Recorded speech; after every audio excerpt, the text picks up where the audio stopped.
Hey guys. Um, Today I just kind of wanted to explain to y'all that we just started my son's potty training. And instead of going the traditional method, which is, still using like pull-ups for the potty training portion of like his life, we've decided that we're not going to be using pull-ups. Once we ran out of diapers, that was it. So we just started yesterday. Instead, what we're going to be using is like briefs. So he's got actual underwear and boxers. I find these to be better because they actually give extra like airflow, and they're not as constricted, so they're not as close to his body as, the pull-ups would be. And we've actually tried the pull-ups before, not for potty training necessarily, but we wanted to see how they would fit him. And the pull-ups actually were a lot tighter than his diapers, which was a little odd, but we had 2T, 3T pull-ups, and he was in size 5 diapers. The 2T, 3T pull-ups are very, very tight on him. And because of that, he actually would still pee in the pull-ups. I didn't think that that would be beneficial for him, because I feel like if he is going to be learning how to, hold his pee and wait extended periods of time to go to the restroom, then he needs to actually start learning how to do that without still peeing in his pants. So we figured the most beneficial method would be to buy extra boxers and extra briefs so that he can actually go to the restroom in his pants. But one, he's recognizing how uncomfortable that sensation is, and two, and we kind of saw this yesterday, he kind of has like a sense of embarrassment whenever it comes to peeing on himself. So he's recognizing, this is not comfortable for me, this is not good, I don't want people to know that I'm peeing on myself. And he's correcting that on his own, which is really, really good. So he's using that. What we were going to do, and what we had originally planned for, was we were going to go ahead and use like a baby toilet. We actually have one, it's in the bathroom, but he thinks that it's a toy. So if you're going to buy a baby toilet, please, please, please make sure that you don't let your child play with it until you are ready to start potty training, because we made the mistake of buying it for him, I want to say around 6 months. It was for his 1-year-old birthday, but we gave it to him, I want to say around 10 months, whenever he actually started walking, and he was good.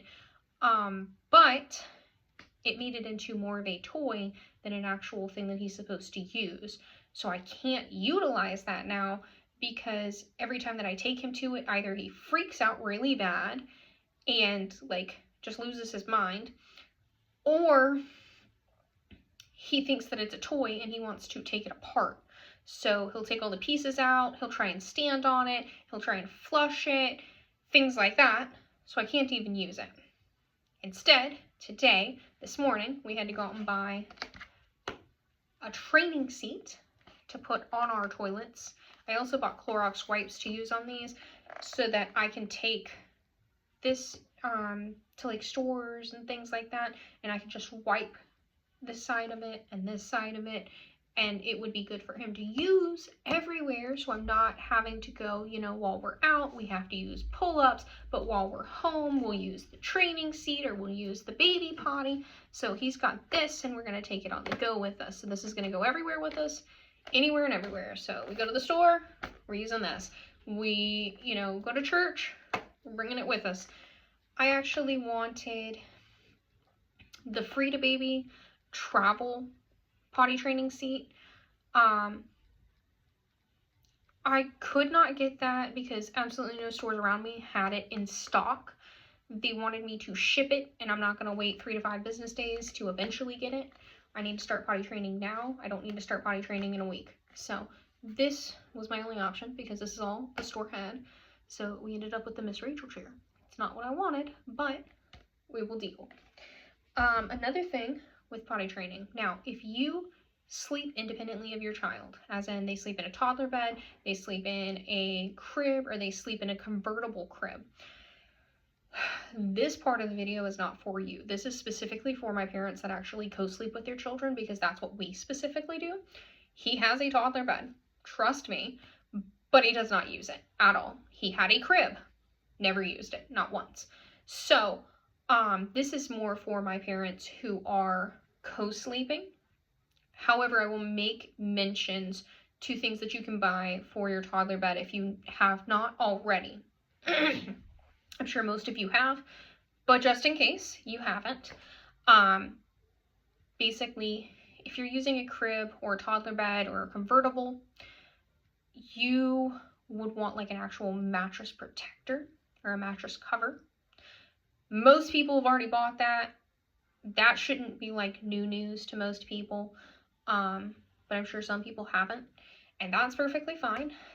Those price range, or like range in price, from about $10 to like $60, depending on the type that you're buying, depending on how many you're getting. Like if you get 2 or 3 of them, it's going to be a little bit more expensive. If you just get 1 of them, it's going to be a little bit cheaper. We got 2 whenever we were anticipating putting him in his crib because we were going to do the safe sleep method. That did not end up happening, but we still have 2 just in case we transition him to his toddler bed. So his actual bed itself, which is over there, it has already a mattress protector on it as well as his actual bedding. So he's taken care of just in case he does transition. If he doesn't, that's fine as well. If you are co-sleeping though, these will be your best friend. These are essentially puppy pads. They honest to God are. These are, they're puppy pads. They're puppy pads. But the biggest difference between these and your standard edition puppy pads is the fact that these have like a glue or a sticky substance on the back of them. So you have 4 little squares that will help you adhere this to your mattress to protect your mattress. So we use these, and we have been using these for a little while because I've been kind of testing our son to see whether or not he could handle sleeping without a diaper, and he actually did really well. That's what kind of prompted us to just go ahead and not buy any more diapers and just go ahead and potty train. So these will be your best friend if you were co-sleeping, because they protect your mattress. So if you're keeping your mattress for a long time, I believe most mattresses are like 5 to 10 years, this would be something that you would want just so you're not having pee saturated into your mattress. If you have a mattress like ours, you can't flip your mattress, so having something like this, very beneficial if you're not wanting to go out and buy a new mattress in the next year, because I'm not wanting to spend that much money. It was a lot of money to get that mattress. So, best friend if you co-sleep, okay? And if you're not using like diapers overnight. We're not using diapers overnight. He did really, really well, and that's what prompted us to actually start his potty training. Was I went ahead and let him sleep in his boxers. He does tend to do a lot better with his boxers than he does his briefs, but I let him sleep in his boxers for 1 nap. That was 3 hours long. He was bone dry the entire time. He did not pee on the bed. He did not pee, in his blankets. He didn't pee on his clothes. The second that I took his diaper off, he had a reaction, immediately started peeing. And I was like, okay, so he's starting to recognize when he's wearing a diaper and when he's not. He's also starting to sleep without peeing, which is a very good sign. So I was like, let me try this again. Let me see how he is going to handle sleeping without a diaper overnight. So I put him in boxers overnight, and I want to say that night he slept for 10 to 12 hours. He still wakes up to get milk in the middle of the night. I'm not going to force him to stop drinking milk or try and give him water or whatever else. he's going to stop on his own because he pretty much does everything very independently and he does it on his own schedule. And I'm perfectly fine with that. But he wakes up 2 to 3 times a night to get milk. I want to say he woke up throughout that night probably twice, and he slept between 10 and 12 hours. He did not pee at all that entire night. Didn't pee on his side of the bed, did not pee on the covers, did not pee in his clothes, his outfit, his side of the bed, his blanket, all were dry.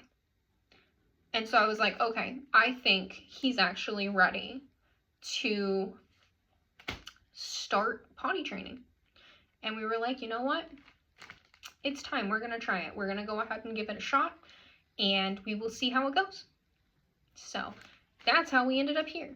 And today has been something, but we are getting there. It's technically our day number 1 because today is the first day that we've actually had our potty training seat. So I don't really want to count yesterday because he didn't even have the opportunity to go to the bathroom on his own. He was just kind of left high and dry for the most part for the day. But today he's actually been able to use his potty training seat. We've been going to the bathroom fairly regularly. So he's starting to actually get into the habit of like recognizing, hey, whenever I come to the bathroom, I have to, you know, get partially undressed. I have to sit on the toilet. Mommy's going to make me sit here for a duration of time. And either I'm, you know, doing something or I'm not doing something. Either way, we are still, you know, rewarding that. And we're still recognizing that. And we're still, you know, you're doing a great job. Just keep up what you're doing. And we're going to keep trying to work on, you know, recognizing that you need to, you know, tinkle or go number 2. So then he starts to recognize those things. But so far, we're doing great. And that's really all that matters. So I hope that this was sort of informational.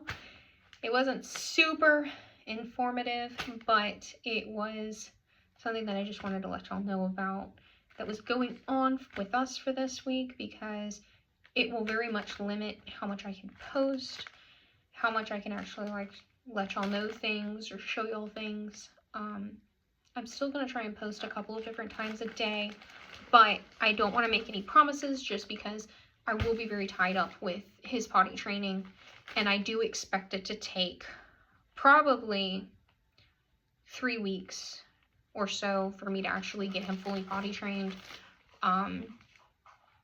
I don't want to expect anything earlier than that just because he is so little and he still can't technically communicate to me what he is thinking or what he is doing, and what he is needing. So I'm just kind of shooting in the dark, hoping that I hit something.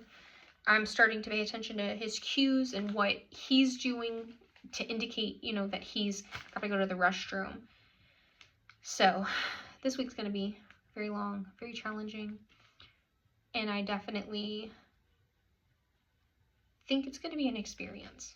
But I will keep y'all updated on what's going on, how it's going, and if we've changed anything for, you know, his potty training strategy. So far, it's just, you know, getting him to recognize, hey, I don't want to be in wet clothing.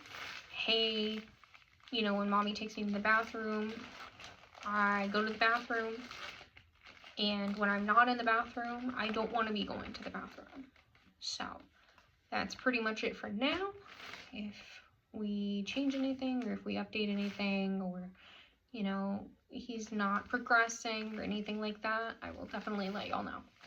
Anyways, hope y'all had a good day. Bye.